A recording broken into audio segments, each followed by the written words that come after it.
நம்ம நிவினை வந்து அப்படியே ராகினி வந்து அர்ஜென்ட்டாக அப்படியே வெளியே அனுப்பி விட்டுறாங்க.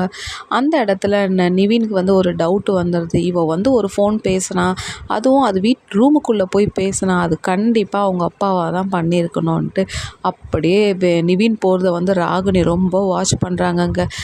அப்படியே வீட்டுக்குள்ளே வந்து எல்லா வீட்டையும் பூட்டிட்டு அப்படியே காரை எடுத்துன்னு வேகமாக ஓட்டின்னு வர டைமில் பாதி வழியில் வந்து காரை நிற்க வச்சுட்டு எல்லாமே அங்கிட்டும் இங்கிட்டும் திரும்பி திரும்பி பார்க்குறாங்க. ஏன்னா இவங்க போடுற மாஸ்டர் பிளான் யாருக்கும் தெரியக்கூடாதுல்ல.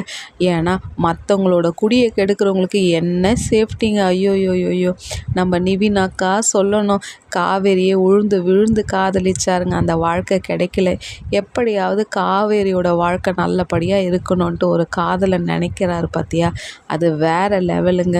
அப்படியே ராகினிக்கு தெரியாத ஒரு ஹெல்மெட்டை போட்டுக்கணும் அப்படியே ராகினியை வந்து வாட்ச் பண்ணின்னு போகிறாரு. ஐயோ என்ன நடக்க போகுதுன்னே தெரிலைங்க. ரொம்ப த்ரில்லிங்காக இருக்குது. உங்களுக்கு நிவினோட கேரக்டர் ரொம்ப பிடிச்சிருந்தா லைக் பண்ணி சப்போர்ட் பண்ணுங்கள் ஃப்ரெண்ட்ஸ். Thank you all.